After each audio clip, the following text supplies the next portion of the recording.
Hi designers, want to create that stunning apple liquid glass effect in Figma and give you designs that futuristic vibe? Well, I've got you covered.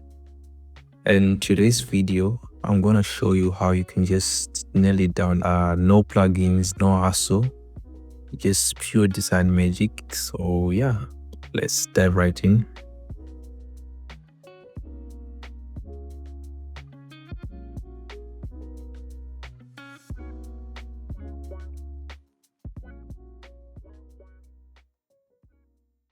So before we do anything, you open your Figma file. In my case, it's already open, and you create a new frame. I just named mine the liquid glass effect, but you can name yours whatsoever that you want. And now you add a colorful background or a picture to the frame just to make the glass effect pop. This is because the liquid glass effect needs something vibrant to refract. So now that the frame is created and we have a background, let's create the glass effect. So we just add text on our background. Let me just type liquid glass effect for the text. Let's change the font to Roboto.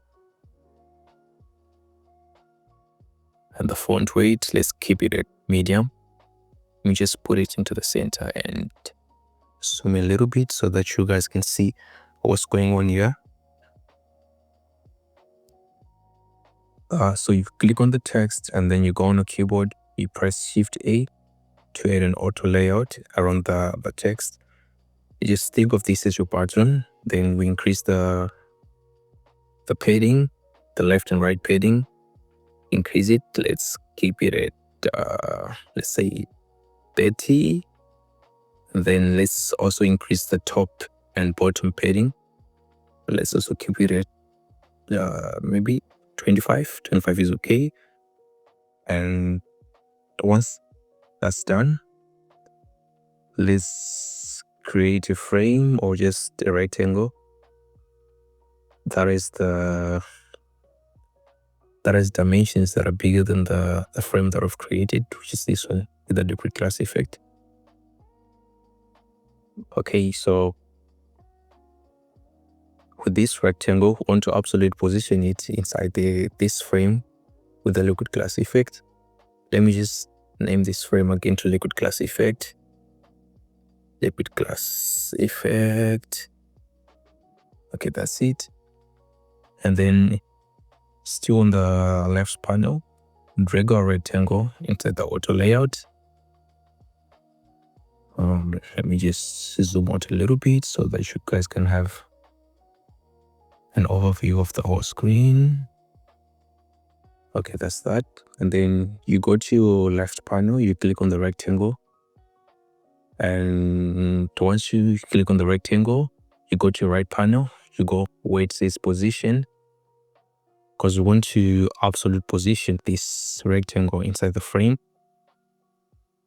So you can just click on this here to ignore the auto layout. And then you vertically center the rectangle and horizontally center it as well. Then you go back to click on the frame, the liquid glass effect frame, and you clip the content. What's just you there? Let's just add the border radius. Maybe just around the corners about 20 pixels for that smoothable look. Maybe 30 or 20 pixels. That is not enough. Let's maybe make it 50. Okay, 50 is at least giving us that button look, that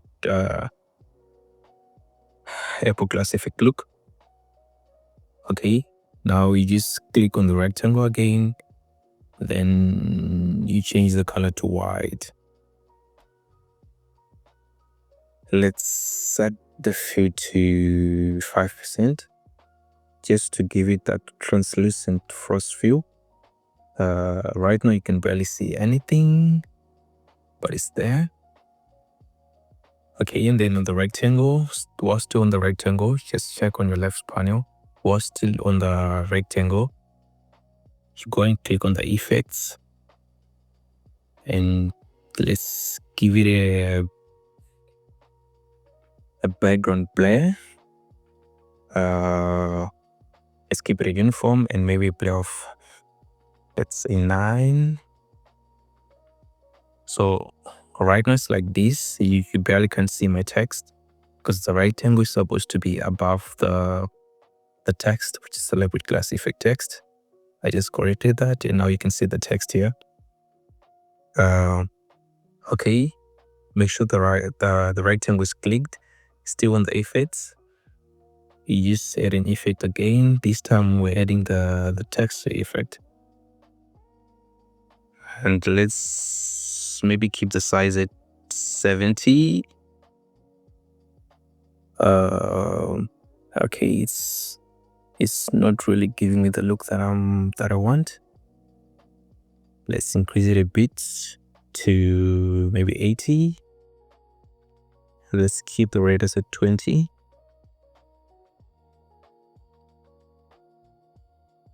Okay.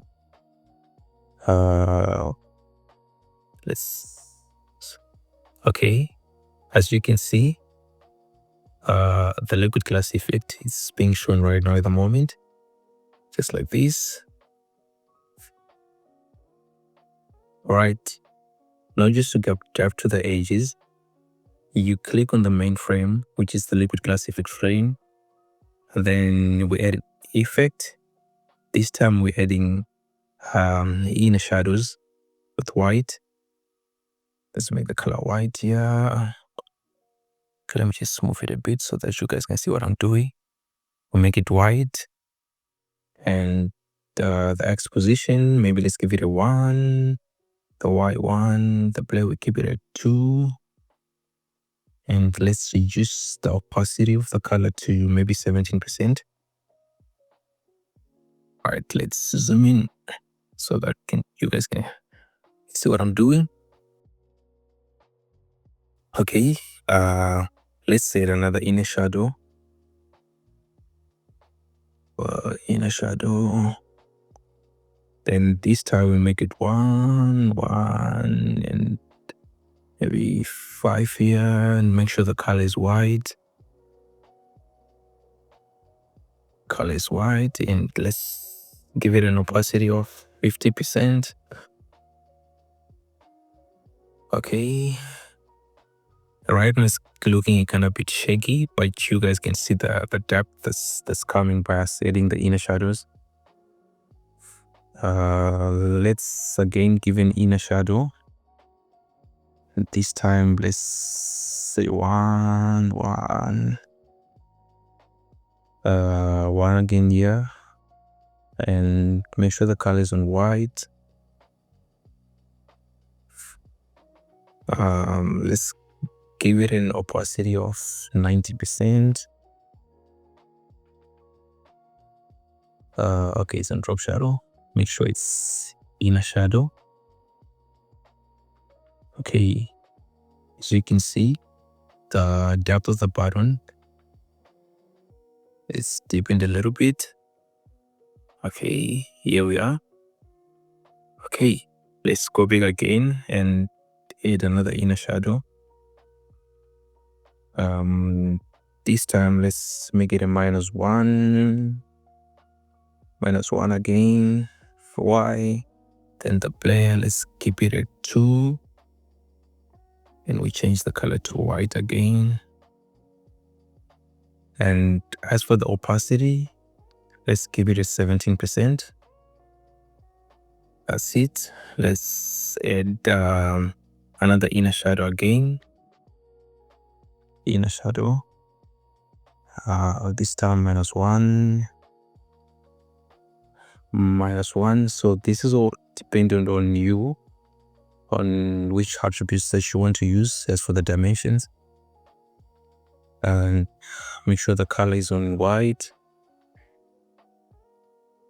And let's keep the opacity at around 40%. Okay, it's starting to make sense now. Let's add another inner shadow. Let's make this the last one. Well, let's make it a -1 or just 1. Let's keep it at 1. And here, let's keep it at -1. And here we just leave the black ball and make sure the color is white. Let's make the opacity 90%. Just make sure that it's inner shadow. And yeah, Bob's your uncle. Our liquid glass effect is done. So you can just move it around and see the effects. That's it. Yep. That's it. So in just a few minutes, you've created the upper liquid glass effect in Figma. So now you can go ahead and try it on your headers, cards, or even dashboards to level up your designs. And if you've loved this tutorial, smash the like button, subscribe for more design tips, and let me know in the comments what Figma trick that you want me to do next. So keep designing, and I'll see you in the next video.